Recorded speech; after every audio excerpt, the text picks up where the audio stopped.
നമസ്കാരം.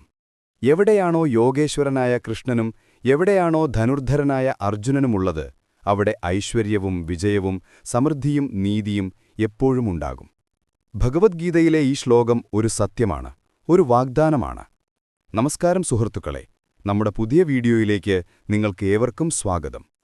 ഇന്ന് നമ്മൾ സംസാരിക്കാൻ പോകുന്നത് ദാരിദ്ര്യത്തെക്കുറിച്ചാണ്, ഇല്ലായ്മകളെക്കുറിച്ചാണ്.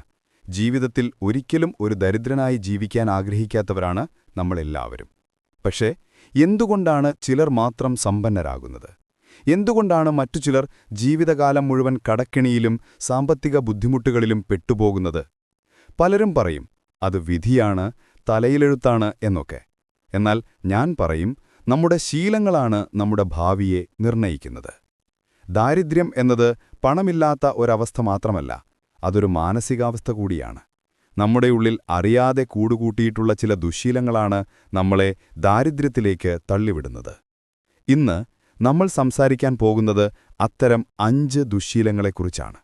ഈ ശീലങ്ങൾ തിരിച്ചറിഞ്ഞ് ജീവിതത്തിൽ നിന്ന് ഒഴിവാക്കിയാൽ നിങ്ങൾക്കും സാമ്പത്തികമായ ഔന്നത്യത്തിലേക്ക് ഉയരാൻ കഴിയും. നിങ്ങൾ ഇനിയൊരിക്കലും ഒരു ദരിദ്രനായിരിക്കില്ല. ഇതിനുള്ള വഴികാട്ടിയായി നമ്മൾ ഇന്ന് ആശ്രയിക്കുന്നത് ആയിരക്കണക്കിന് വർഷങ്ങൾ പഴക്കമുള്ള നമ്മുടെ ഭാരതത്തിന്റെ ജ്ഞാനഗ്രന്ഥമായ അഥർവവേദത്തെയാണ്. അതെ, നിങ്ങൾ കേട്ടത് ശരിയാണ്, അഥർവവേദം. കേൾക്കുമ്പോൾ ചിലർക്കെങ്കിലും അത്ഭുതം തോന്നാം. ആഭിചാരകർമ്മങ്ങളുടെയും മന്ത്രവാദങ്ങളുടെയും ഒരു പുസ്തകമായല്ലേ അഥർവവേദത്തെ പലരും കാണുന്നത്? എന്നാൽ സത്യമതല്ല. സാധാരണ മനുഷ്യന്റെ ദൈനംദിന ജീവിതത്തിലെ പ്രശ്നങ്ങൾക്ക് പരിഹാരം നൽകുന്ന മഹത്തായ ഒരു വിജ്ഞാനശേഖരമാണ് അഥർവവേദം. സമ്പത്തും സമൃദ്ധിയും നേടാനും രോഗങ്ങളെ അകറ്റാനും സമാധാനപരമായ ഒരു ജീവിതം നയിക്കാനുമുള്ള വഴികൾ അഥർവവേദം നമുക്ക് കാട്ടിത്തരുന്നുണ്ട്. അഥർവവേദത്തിലെ കഥകളിലൂടെയും സൂക്തങ്ങളിലൂടെയും നമുക്ക് ആ 5 ദുശ്ശീലങ്ങളെയും അവയെ മറികടക്കാനുള്ള വഴികളെക്കുറിച്ചും പഠിക്കാം. ദുശ്ശീലം 1: അലസതയും മടിയും, അപ്പഥി ആൻഡ് ലേസിനസ്. നമ്മുടെ ഏറ്റവും വലിയ ശത്രു ആരാണെന്ന് ചോദിച്ചാൽ ഞാൻ പറയും, അത് നമ്മുടെ ഉള്ളിൽ തന്നെയുള്ള മടിയാണ്, അലസതയാണ്. ഇന്ന് ചെയ്യേണ്ട കാര്യങ്ങൾ നാളേക്ക് മാറ്റിവെക്കുന്ന ശീലം. അഥർവവേദത്തിലൊരു കഥയുണ്ട്, ബലൻ എന്നു പേരുള്ള ഒരു കർഷകന്റെ കഥ. ബലന് വിശാലമായ കൃഷിയിടമുണ്ടായിരുന്നു. ഫലഭൂയിഷ്ഠമായ മണ്ണ്, ആവശ്യത്തിന് ജലം, എല്ലാം ഒത്തിണങ്ങിയ ഒരിടം. എന്നാൽ ബലൻ ഒരു അലസനായിരുന്നു. വിത്തു വിതയ്ക്കേണ്ട സമയത്ത് അയാൾ പറയും, മഴ വരട്ടെ, എന്നിട്ട് വിതയ്ക്കാം. മഴ വന്നപ്പോൾ അയാൾ പറഞ്ഞു, വെയിലൊന്ന് തെളിയട്ടെ, ഇപ്പോൾ ചെളി കൂടുതലാണ്. സമയം കടന്നുപോയി. അയൽവാസികളെല്ലാം കൃഷിയിറക്കി. അവരുടെ വയലുകളിൽ പച്ചപ്പ് നിറഞ്ഞു. ബലന്റെ വയൽ മാത്രം തരിശായി കിടന്നു. ഒടുവിൽ വിളവെടുപ്പുകാലമായപ്പോൾ എല്ലാവരുടെയും കളപ്പുരകൾ ധാന്യം കൊണ്ട് നിറഞ്ഞു. ബലന്റെ വീട്ടിൽ മാത്രം പട്ടിണി തല നീട്ടിത്തുടങ്ങി. ഇതൊരു കഥ മാത്രമല്ല, നമ്മുടെയെല്ലാം ജീവിതത്തിൽ സംഭവിക്കാവുന്ന ഒന്നാണ്. അവസരങ്ങൾ നമ്മുടെ മുന്നിലൂടെ കടന്നുപോകുമ്പോൾ പിന്നെയാകട്ടെ എന്നു പറഞ്ഞ് നമ്മൾ മാറി നിൽക്കും. ഒരു പുതിയ ജോലിക്ക് ശ്രമിക്കാൻ, ഒരു പുതിയ സംരംഭം തുടങ്ങാൻ, അല്ലെങ്കിൽ ഒരു പുതിയ കഴിവ് പഠിച്ചെടുക്കാൻ എല്ലാത്തിനും നമ്മൾ കാരണങ്ങൾ കണ്ടെത്തും. അഥർവവേദം പറയുന്നു, ഉണർന്നിരിക്കുന്നവന് ദേവന്മാർ തുണയാകുന്നു. അവസരങ്ങൾ നമ്മളെ തേടി വരില്ല, നമ്മൾ അവസരങ്ങളെ തേടിച്ചെല്ലണം. അതിരാവിലെ ഉണർന്ന് സൂര്യരശ്മികളെ സാക്ഷിയാക്കി നമ്മുടെ കർത്തവ്യങ്ങളിൽ ഏർപ്പെടണം. ശരീരമിളകി ജോലി ചെയ്യണം. അഥർവവേദത്തിലെ ഒരു സൂക്തം ഇങ്ങനെ പറയുന്നു, ഹേ മനുഷ്യ, നിന്റെ കൈകളും കാലുകളും ചലിക്കട്ടെ. നിന്റെ പ്രയത്നത്താൽ ഭൂമി നിനക്ക് സമൃദ്ധി നൽകും. ഇന്നത്തെ കാലഘട്ടത്തിൽ ഇതിനെന്തു പ്രസക്തിയാണുള്ളത്? നമ്മുടെ ജോലിയിൽ, ബിസിനസ്സിൽ, പഠനത്തിൽ, എവിടെയും ഈ തത്വം പ്രസക്തമാണ്. രാവിലെ അലാറം ഓഫ് ചെയ്ത് വീണ്ടും ഉറങ്ങാൻ കിടക്കുന്ന ആ നിമിഷം നമ്മൾ ദാരിദ്ര്യത്തിലേക്കുള്ള ആദ്യത്തെ പടി വയ്ക്കുകയാണ്. ചെയ്യാനുള്ള ജോലികൾ മാറ്റിവെച്ച് മണിക്കൂറുകളോളം സോഷ്യൽ മീഡിയയിൽ സമയം കളയുമ്പോൾ നമ്മൾ നമ്മുടെ ഭാവിയെയാണ് പണയം വയ്ക്കുന്നത്. അതുകൊണ്ട് ഇന്നു മുതൽ നമുക്കൊരു തീരുമാനമെടുക്കാം. നാളേക്കു മാറ്റിവെക്കുന്ന ശീലം നമുക്ക് ഉപേക്ഷിക്കാം. ഇപ്പോൾ തന്നെ ചെയ്യുക, ഡു ഇറ്റ് നൗ എന്നത് നമ്മുടെ ജീവിത മന്ത്രമാക്കാം. ചെറിയ കാര്യങ്ങളിൽ നിന്ന് തുടങ്ങാം. രാവിലെ നേരത്തെ എഴുന്നേൽക്കുക, ദിവസവും ചെയ്യേണ്ട കാര്യങ്ങളുടെ ഒരു ലിസ്റ്റ് തയ്യാറാക്കുക. ഓരോ ദിവസവും ആ ലിസ്റ്റിലുള്ള കാര്യങ്ങൾ പൂർത്തിയാക്കാൻ ശ്രമിക്കുക. ഓർക്കുക, പ്രയത്നിക്കുന്നവന്റെ കൂടെയാണ് ഐശ്വര്യവും നിലനിൽക്കുന്നത്. തരിശായി കിടക്കുന്ന വയലിൽ ഒരിക്കലും സ്വർണ്ണക്കതിരുകൾ വിളയില്ല. ദുശ്ശീലം 2: വ്യക്തമായ ലക്ഷ്യങ്ങളില്ലായ്മ, ലാക്ക് ഓഫ് ക്ലിയർ ഗോൾസ്. നിങ്ങൾ എങ്ങോട്ടാണ് പോകുന്നതെന്ന് നിങ്ങൾക്കറിയില്ലെങ്കിൽ നിങ്ങൾ എവിടെയും എത്തിച്ചേരില്ല. ജീവിതത്തിൽ വ്യക്തമായ ലക്ഷ്യങ്ങളില്ലാത്തതാണ് ദാരിദ്ര്യത്തിലേക്കുള്ള രണ്ടാമത്തെ വഴി. അഥർവവേദത്തിൽ ഇന്ദ്രദേവനോട് ഒരു ഭക്തൻ പ്രാർത്ഥിക്കുന്ന ഒരു ഭാഗമുണ്ട്. അയാൾ പറയുന്നു, ഹേ ഇന്ദ്ര, എനിക്ക് സമ്പത്ത് നൽകിയാലും എനിക്ക് ധാന്യം നൽകിയാലും എനിക്ക് കന്നുകാലികളെ നൽകിയാലും. ഈ പ്രാർത്ഥന കേൾക്കുമ്പോൾ നമുക്ക് തോന്നാം, എന്താണിതിൽ തെറ്റ്? സമ്പത്തിനു വേണ്ടിയാണല്ലോ എല്ലാവരും പ്രാർത്ഥിക്കുന്നത്. എന്നാൽ അഥർവവേദത്തിലെ ഋഷിമാർ ഇതിനെ മറ്റൊരു രീതിയിലാണ് കാണുന്നത്. അവർ ചോദിക്കുന്നു, നിനക്കെന്തിനാണ് സമ്പത്ത്?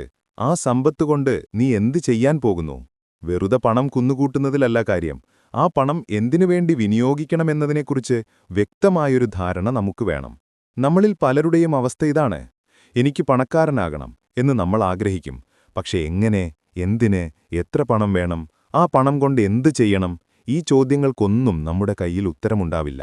ഇതൊരു ദിശാസൂചിയില്ലാത്ത കപ്പൽ യാത്ര പോലെയാണ്. കാറ്റടിക്കുന്ന ദിശയിലേക്ക് അത് ഒഴുകി നീങ്ങും. ഒരുപക്ഷേ ഏതെങ്കിലും തീരത്ത് ചെന്നടിഞ്ഞേക്കാം, അല്ലെങ്കിൽ നടുകടലിൽ കിടന്ന് നശിച്ചുപോയേക്കാം. അഥർവവേദം ലക്ഷ്യങ്ങളെക്കുറിച്ച് വ്യക്തമായി പറയുന്നുണ്ട്. ഒരു വീട് പണിയുന്നതിനു മുൻപ് അതിന്റെ രൂപരേഖ തയ്യാറാക്കുന്നതുപോലെ ജീവിതത്തിൽ സാമ്പത്തിക വിജയം നേടുന്നതിനു മുൻപ് നമ്മളൊരു പ്ലാൻ തയ്യാറാക്കണം. എനിക്ക് അടുത്ത 5 വർഷത്തിനുള്ളിൽ സ്വന്തമായൊരു വീട് വയ്ക്കണം. എനിക്കെന്റെ മക്കളുടെ വിദ്യാഭ്യാസത്തിനായി ഇത്ര രൂപ സമ്പാദിക്കണം.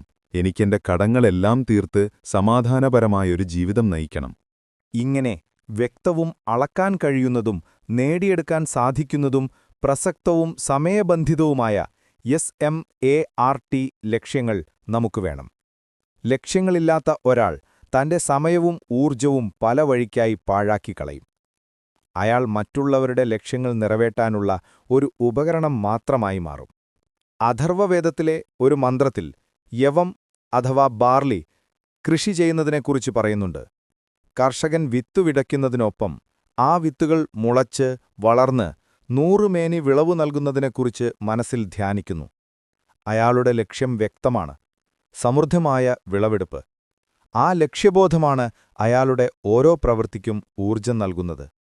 അതുപോലെ നമ്മുടെ സാമ്പത്തിക ലക്ഷ്യങ്ങളെക്കുറിച്ച് നമുക്ക് വ്യക്തമായ ഒരു ചിത്രം മനസ്സിലുണ്ടാവണം. ആ ചിത്രം നമ്മുടെ ഉപബോധ മനസ്സിൽ പതിയണം. എല്ലാ ദിവസവും രാവിലെയും രാത്രിയും നമ്മുടെ ലക്ഷ്യങ്ങളെക്കുറിച്ച് ഓർക്കണം. അത് എഴുതിവെക്കുന്നത് വളരെ നല്ലതാണ്. നിങ്ങളുടെ ലക്ഷ്യം ഒരു കടം വീട്ടാനാണെങ്കിൽ ആ കടം വീട്ടിക്കഴിഞ്ഞുള്ള നിങ്ങളുടെ സന്തോഷവും സമാധാനവും മനസ്സിൽ കാണുക. നിങ്ങളുടെ ലക്ഷ്യം ഒരു പുതിയ വീടാണെങ്കിൽ ആ വീട്ടിൽ നിങ്ങളുടെ കുടുംബത്തോടൊപ്പം സന്തോഷത്തോടെ ജീവിക്കുന്നതായി സങ്കൽപ്പിക്കുക. ഈ ലക്ഷ്യബോധം പ്രതിസന്ധികളിൽ തളരാതെ മുന്നോട്ടു പോകാനുള്ള ശക്തി നിങ്ങൾക്ക് നൽകും. ഓരോ ചുവടുവെപ്പിലും അത് നിങ്ങൾക്ക് വഴികാട്ടിയാകും. ഓർക്കുക, ലക്ഷ്യമില്ലാത്ത ജീവിതം തുഴയില്ലാത്ത തോണി പോലെയാണ്. ദുശീലം 3. അറിവ് നേടാതിരിക്കൽ. Neglecting knowledge. അറിവാണ് ശക്തി എന്ന് നമ്മൾ കേട്ടിട്ടുണ്ട്. എന്നാൽ സാമ്പത്തിക വിജയത്തിന്റെ കാര്യത്തിൽ പ്രയോഗിക്കുന്ന അറിവാണ് ശക്തി. നമ്മുടെ 3ാമത്തെ ദുശ്ശീലം അറിവ് നേടാനും പുതിയ കാര്യങ്ങൾ പഠിക്കാനും നമ്മൾ കാണിക്കുന്ന വിമുഖതയാണ്. ലോകം ഓരോ നിമിഷവും മാറിക്കൊണ്ടിരിക്കുന്നു. പുതിയ സാങ്കേതികവിദ്യകൾ വരുന്നു, പുതിയ തൊഴിലവസരങ്ങളുണ്ടാവുന്നു. ഈ മാറ്റങ്ങൾക്കനുസരിച്ച് നമ്മൾ സ്വയം അപ്ഡേറ്റ് ചെയ്തില്ലെങ്കിൽ നമ്മൾ പിന്തള്ളപ്പെടും. അഥർവവേദത്തെ ജ്ഞാനത്തിന്റെ പുസ്തകമെന്നാണ് വിശേഷിപ്പിക്കുന്നത്. അതിൽ കൃഷി, വൈദ്യം, വാസ്തുവിദ്യ, ഭരണം, ജ്യോതിശാസ്ത്രം എന്നിങ്ങനെ ജീവിതത്തിന്റെ സമസ്ത മേഖലകളെക്കുറിച്ചുമുള്ള അറിവുകൾ അടങ്ങിയിരിക്കുന്നു. അക്കാലത്തെ മനുഷ്യർക്ക് അവരുടെ ജീവിതം മെച്ചപ്പെടുത്താനാവശ്യമായ എല്ലാ അറിവുകളും അതിൽ ലഭ്യമായിരുന്നു. അഥർവവേദത്തിലെ ഒരു കഥാപാത്രമാണ് സുശ്രുതൻ. വൈദ്യശാസ്ത്രത്തെക്കുറിച്ച് ആഴത്തിൽ പഠിച്ച ഒരു മഹാനായിരുന്നു അദ്ദേഹം. അദ്ദേഹം രോഗികളെ ചികിത്സിക്കുക മാത്രമല്ല ചെയ്തത്, ഓരോ രോഗത്തെക്കുറിച്ചും അതിന്റെ കാരണങ്ങളെക്കുറിച്ചും ചികിത്സാവിധികളെക്കുറിച്ചും അദ്ദേഹം നിരന്തരം പഠിച്ചുകൊണ്ടിരുന്നു. പുതിയ ഔഷധസസ്യങ്ങളെ കണ്ടെത്താനും പുതിയ ചികിത്സാരീതികൾ വികസിപ്പിക്കാനും അദ്ദേഹം തന്റെ ജീവിതം ഉഴിഞ്ഞുവെച്ചു. അതുകൊണ്ടാണ് ആയിരക്കണക്കിന് വർഷങ്ങൾക്കിപ്പുറവും വൈദ്യശാസ്ത്രത്തിന്റെ പിതാക്കന്മാരിൽ ഒരാളായി സുശ്രുതൻ അറിയപ്പെടുന്നത്. ഈ കഥ നമുക്ക് നൽകുന്ന പാഠമെന്താണ്? നമ്മൾ ഏതു മേഖലയിലാണോ പ്രവർത്തിക്കുന്നത് ആ മേഖലയിലെ ഏറ്റവും പുതിയ അറിവുകൾ നേടാൻ നമ്മൾ ശ്രമിക്കണം. ഒരു മെക്കാനിക്കാണെങ്കിൽ പുതിയ വാഹനങ്ങളുടെ സാങ്കേതികവിദ്യയെക്കുറിച്ച് പഠിക്കണം.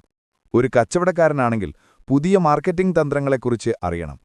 ഒരു വിദ്യാർത്ഥിയാണെങ്കിൽ തന്റെ വിഷയത്തിലെ പുതിയ ഗവേഷണങ്ങളെക്കുറിച്ച് ബോധവാനായിരിക്കണം. ഇന്ന് അറിവ് നേടാൻ എത്രയെത്ര വഴികളാണ് നമ്മുടെ മുന്നിലുള്ളത്. പുസ്തകങ്ങൾ, ഇന്റർനെറ്റ്, ഓൺലൈൻ കോഴ്സുകൾ, സെമിനാറുകൾ. പക്ഷേ നമ്മൾ എന്തു ചെയ്യുന്നു? നമ്മുടെ ഒഴിവു സമയം മുഴുവൻ വിനോദത്തിനും അനാവശ്യ കാര്യങ്ങൾക്കുമായി നമ്മൾ ചെലവഴിക്കുന്നു. മണിക്കൂറുകളോളം ടി.വി. കാണാനും സോഷ്യൽ മീഡിയയിൽ ചുറ്റിക്കറങ്ങാനും. പക്ഷേ ദിവസവും 1 മണിക്കൂർ പുതിയൊരു കാര്യം പഠിക്കാൻ മാറ്റിവയ്ക്കാൻ പറഞ്ഞാൽ നമുക്ക് മടിയാണ്. ദാരിദ്ര്യത്തിൽ നിന്ന് കരകയറാൻ ആഗ്രഹിക്കുന്ന ഒരാൾ തന്റെ ഏറ്റവും വലിയ നിക്ഷേപം നടത്തേണ്ടത് സ്വന്തം അറിവിലാണ്. നിങ്ങൾ ഇന്ന് നേടുന്ന ഒരു പുതിയ അറിവ് നാളെ നിങ്ങൾക്ക് ആയിരങ്ങളുടെ വരുമാനം നേടിത്തന്നേക്കാം. അതുകൊണ്ട് ഇന്നു മുതൽ നമുക്കൊരു പുതിയ ശീലം തുടങ്ങാം. ദിവസവും കുറഞ്ഞത് 1 മണിക്കൂറെങ്കിലും പുതിയ കാര്യങ്ങൾ പഠിക്കാൻ വേണ്ടി മാറ്റിവയ്ക്കുക. നിങ്ങളുടെ തൊഴിലുമായി ബന്ധപ്പെട്ട പുസ്തകങ്ങൾ വായിക്കുക, ഒരു ഓൺലൈൻ കോഴ്സിന് ചേരുക, നിങ്ങളുടെ മേഖലയിലെ വിദഗ്ധരുടെ പ്രഭാഷണങ്ങൾ കേൾക്കുക. ഓർക്കുക, നിങ്ങളുടെ തലച്ചോറിനകലം വലിയ ഒരു സമ്പത്തും ഈ ലോകത്തില്ല. ആ സമ്പത്തിനെ മൂർച്ച കൂട്ടിക്കൊണ്ടേയിരിക്കുക. അറിവിന്റെ വെളിച്ചം നിങ്ങളെ ദാരിദ്ര്യത്തിന്റെ ഇരുട്ടിൽ നിന്ന് മോചിപ്പിക്കുക തന്നെ ചെയ്യും. നമ്മൾ എത്ര പണം സമ്പാദിക്കുന്നു എന്നതിലല്ല കാര്യം, ആ പണം നമ്മൾ എങ്ങനെ കൈകാര്യം ചെയ്യുന്നു എന്നതിലാണ്. സാമ്പത്തിക അച്ചടക്കമില്ലായ്മയാണ് ദാരിദ്ര്യത്തിലേക്കുള്ള 4ാമത്തെയും ഒരുപക്ഷെ ഏറ്റവും അപകടകരവുമായ വഴിയും. അഥർവവേദത്തിൽ ഋണ എന്ന വാക്കിന് വലിയ പ്രാധാന്യമുണ്ട്. കടത്തിൽ നിന്ന് മോചനം നേടാനുള്ള പ്രാർത്ഥനകളും സൂക്തങ്ങളും അഥർവവേദത്തിൽ ധാരാളമായി കാണാം. എന്തുകൊണ്ടാണ് നമ്മുടെ പൂർവികർ കടത്തെ ഇത്രയധികം ഭയപ്പെട്ടിരുന്നത്? കാരണം കടം ഒരു കെണിയാണ്. അത് നമ്മുടെ സ്വാതന്ത്ര്യത്തെയും സമാധാനത്തെയും ഇല്ലാതാക്കുന്നു. നമ്മുടെ അധ്വാനത്തിന്റെ ഫലം മറ്റൊരാൾക്ക് അനുഭവിക്കേണ്ടി വരുന്ന ഒരവസ്ഥയാണത്. അഥർവവേദത്തിൽ ഇതിനെക്കുറിച്ച് മനോഹരമായ ഒരു ഉപമയുണ്ട്. സുധനൻ, ധനപാലൻ എന്നിങ്ങനെ 2 വ്യാപാരികളുടെ കഥ. സുധനൻ മിടുക്കനായൊരു വ്യാപാരിയായിരുന്നു. അയാൾ ധാരാളം പണം സമ്പാദിച്ചു. എന്നാൽ കയ്യിൽ കിട്ടുന്ന പണം മുഴുവൻ അയാൾ ആർഭാടങ്ങൾക്കായി ചെലവഴിച്ചു. നാട്ടുകാരുടെ മുന്നിൽ വലിയ ആളാകാൻ വേണ്ടി വില കൂടിയ വസ്ത്രങ്ങൾ ധരിച്ചു, വലിയ സദ്യകൾ നടത്തി, ആവശ്യമില്ലാത്ത വസ്തുക്കൾ വാങ്ങിക്കൂട്ടി. വരുമാനം തികയാതെ വന്നപ്പോൾ അയാൾ മറ്റുള്ളവരിൽ നിന്ന് കടം വാങ്ങാൻ തുടങ്ങി. അതേസമയം ധനപാലൻ അത്ര വലിയൊരു വ്യാപാരിയൊന്നുമായിരുന്നില്ല. അയാൾക്ക് കിട്ടുന്ന വരുമാനം കുറവായിരുന്നു. എന്നാൽ കിട്ടുന്നതിൽ നിന്ന് ഒരു ഭാഗം അയാൾ കൃത്യമായി മാറ്റിവെച്ചു. അത്യാവശ്യങ്ങൾക്ക് മാത്രം ചെലവഴിച്ചു. ലളിതമായ ജീവിതം നയിച്ചു. മിച്ചം വരുന്ന പണം കൊണ്ട് അയാൾ അടുത്ത തവണത്തെ വ്യാപാരത്തിനായി കൂടുതൽ സാധനങ്ങൾ വാങ്ങി. 1 വർഷം നാട്ടിൽ വലിയൊരു വെള്ളപ്പൊക്കമുണ്ടായി. വ്യാപാരം നിന്നു. എല്ലാവർക്കും വലിയ നഷ്ടം സംഭവിച്ചു. സുധനന്റെ കച്ചവടം പൂർണ്ണമായും തകർന്നു. കടം കൊടുത്തവർ അയാളുടെ വീട്ടുപടിക്കൽ വന്ന് ബഹളം വയ്ക്കാൻ തുടങ്ങി. അപമാനം സഹിക്കവയ്യാതെ അയാൾക്ക് ആ നാട് വിട്ട് ഓടിപ്പോകേണ്ടി വന്നു. എന്നാൽ ധനപാലനോ? വെള്ളപ്പൊക്കം അയാൾക്കും നഷ്ടമുണ്ടാക്കി. പക്ഷേ അയാളുടെ കയ്യിൽ കരുതിവെച്ച സമ്പാദ്യമുണ്ടായിരുന്നു. ആ പണം ഉപയോഗിച്ച് അയാൾ ആ ദുരിതകാലം അതിജീവിച്ചു. മാത്രമല്ല, തന്റെ കയ്യിലുള്ളതുകൊണ്ട് അയാൾ മറ്റുള്ളവരെ സഹായിക്കുകയും ചെയ്തു. വെള്ളപ്പൊക്കം കഴിഞ്ഞ് വ്യാപാരം പുനരാരംഭിച്ചപ്പോൾ എല്ലാവർക്കും ധനപാലനെയായിരുന്നു വിശ്വാസം. അയാളുടെ സത്യസന്ധതയും അച്ചടക്കവും കാരണം അയാളുടെ വ്യാപാരം മുമ്പത്തേക്കാൾ 10 മടങ്ങ് വർദ്ധിച്ചു. സുഹൃത്തുക്കളെ, ഈ കഥയ്ക്ക് ഇന്നത്തെ കാലവേഗത്തിലും വലിയ പ്രസക്തിയുണ്ട്. ഇന്ന് നമ്മളെ കടക്കെണിയിൽ വീഴ്ത്താൻ 100 കണക്കിന് വഴികളുണ്ട്. ക്രെഡിറ്റ് കാർഡുകൾ, EMI, buy now pay later സ്കീമുകൾ, ഇവയെല്ലാം ഒറ്റനോട്ടത്തിൽ വലിയ അനുഗ്രഹമായി തോന്നാം. എന്നാൽ കൃത്യമായ അച്ചടക്കമില്ലെങ്കിൽ ഇവ നമ്മളെ കൊണ്ടെത്തിക്കുന്നത് വലിയൊരു കടത്തിന്റെ ചതുപ്പിലേക്കായിരിക്കും. വരുമാനം 100 രൂപയാണെങ്കിൽ 90 രൂപ മാത്രം ചെലവഴിക്കുകയും 10 രൂപ ഭാവിക്കുവേണ്ടി മാറ്റിവെക്കുകയും ചെയ്യുന്നവനാണ് യഥാർത്ഥ ബുദ്ധിമാൻ. ഇതാണ് സാമ്പത്തിക അച്ചടക്കത്തിന്റെ അടിസ്ഥാന തത്വം. നമ്മളിൽ പലരും ചെയ്യുന്ന തെറ്റെന്താണ്? ശമ്പളം കിട്ടുന്ന ദിവസം തന്നെ നമ്മൾ ആഘോഷം തുടങ്ങും. ആവശ്യമുള്ളതും ഇല്ലാത്തതുമായ സാധനങ്ങൾ വാങ്ങിക്കൂട്ടും. മാസാവസാനമാകുമ്പോഴേക്കും കൈകാലിയാകും. പിന്നെ അടുത്ത ശമ്പളം വരെ കടം വാങ്ങിയോ ക്രെഡിറ്റ് കാർഡ് ഉപയോഗിച്ചോ ജീവിക്കും. ഇതൊരു അവസാനമില്ലാത്ത വലയമാണ്. ഈ വലയത്തിൽപ്പെട്ടുപോയാൽ പിന്നെ ജീവിതകാലം മുഴുവൻ കടം വീട്ടാൻ വേണ്ടി മാത്രം അധ്വാനിക്കേണ്ടി വരും. അഥർവവേദം നമ്മളെ പഠിപ്പിക്കുന്നത് ലളിതമായ ജീവിതം നയിക്കാനാണ്. ആവശ്യങ്ങളെയും ആഗ്രഹങ്ങളെയും തിരിച്ചറിയുക. ആവശ്യങ്ങൾ നിറവേറ്റുക, ആഗ്രഹങ്ങളെ നിയന്ത്രിക്കുക. മറ്റുള്ളവരെ കാണിക്കാൻ വേണ്ടി ജീവിക്കരുത്.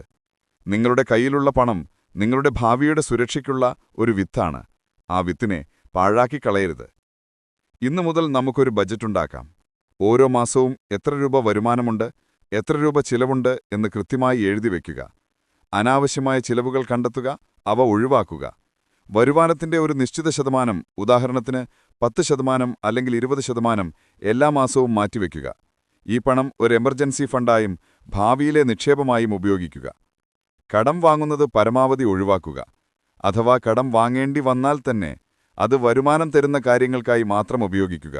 ഉദാഹരണത്തിന് ഒരു ബിസിനസ് തുടങ്ങാൻ അല്ലെങ്കിൽ പുതിയൊരു കഴിവ് പഠിക്കാൻ. ആഡംബര വസ്തുക്കൾ വാങ്ങാനായി ഒരിക്കലും കടം വാങ്ങരുത്. ഓർക്കുക, നിങ്ങളുടെ സമ്പാദ്യമാണ് നിങ്ങളുടെ ഏറ്റവും വലിയ സുഹൃത്ത്. ആപത്കാലത്ത് നിങ്ങളെ സഹായിക്കാൻ ആ സുഹൃത്ത് മാത്രമേ ഉണ്ടാകൂ. നമ്മുടെ ചിന്തകളാണ് നമ്മുടെ ലോകത്തെ സൃഷ്ടിക്കുന്നത്.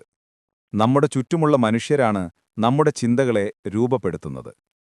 ദാരിദ്ര്യത്തിലേക്കുള്ള 5ാമത്തെ വഴി നിഷേധാത്മകമായ ചിന്താഗതിയും അത്തരം ചിന്താഗതിയുള്ള ആളുകളുമായുള്ള കൂട്ടുകെട്ടുമാണ്. എന്തിനേയും ഏതിനേയും കുറ്റം പറയുന്നൊരു സ്വഭാവമുണ്ട് ചിലർക്ക്. എന്റെ കച്ചവടം പരാജയപ്പെട്ടത് സർക്കാരിന്റെ നയം കൊണ്ടാണ്.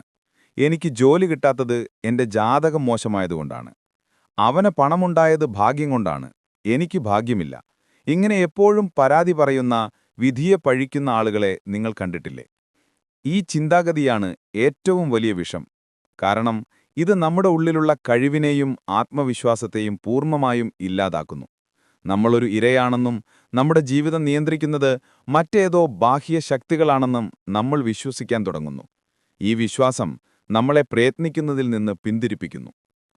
അഥർവവേദം മന്ത്രങ്ങളുടെ ഒരു പുസ്തകമാണ്. എന്താണൊരു മന്ത്രം? അതൊരു പോസിറ്റീവ് അഫർമേഷനാണ്. തുടർച്ചയായി ഉരുവിടുന്നതിലൂടെ നമ്മുടെ ഉപബോധ മനസ്സിൽ ആഴത്തിൽ പതിയുന്ന ഒരു പോസിറ്റീവ് ചിന്തയാണത്. ഞാൻ ശക്തനാണ്, ഞാൻ സമൃദ്ധനാണ്, എനിക്ക് വിജയിക്കാൻ കഴിയും. ഇത്തരം ചിന്തകളെ ഉള്ളിൽ ഉറപ്പിക്കുന്ന ഒരു പ്രക്രിയയാണ് മന്ത്രജപം. ഇതിനർത്ഥം നമ്മുടെ പൂർവികർക്ക് ചിന്തയുടെ ശക്തിയെക്കുറിച്ച് വ്യക്തമായ ബോധ്യമുണ്ടായിരുന്നു എന്നാണ്. നമ്മുടെ ചിന്തകൾക്ക് നമ്മുടെ യാഥാർത്ഥ്യത്തെ മാറ്റാൻ കഴിയുമെന്ന് അവർ വിശ്വസിച്ചു. അഥർവവേദത്തിൽ രോഗശാന്തിക്കായി ഉപയോഗിക്കുന്ന മന്ത്രങ്ങളുണ്ട്. ഈ മന്ത്രങ്ങൾ ഉരുവിടുന്നതിനൊപ്പം രോഗം പൂർണ്ണമായി ഭേദമായി ആരോഗ്യം വീണ്ടെടുക്കുന്നതായി സങ്കൽപ്പിക്കാനും ഋഷിമാർ നിർദ്ദേശിക്കുന്നു. അതായത് മരുന്നിനൊപ്പം മനസ്സിലെ പോസിറ്റീവ് എനർജിക്കും രോഗശാന്തിയിൽ വലിയ പങ്കുണ്ട് എന്നവർ വിശ്വസിച്ചു. ഇതേ തത്വം നമ്മുടെ സാമ്പത്തിക ജീവിതത്തിനും ബാധകമാണ്. ദാരിദ്ര്യത്തെക്കുറിച്ചും ഇല്ലായ്മകളെക്കുറിച്ചും മാത്രം ചിന്തിച്ചിരിക്കുന്ന ഒരാൾക്ക് എങ്ങനെയാണ് സമ്പത്തിനെ ആകർഷിക്കാൻ കഴിയുക? നിങ്ങളുടെ ചിന്തകളെ ശ്രദ്ധിക്കുക.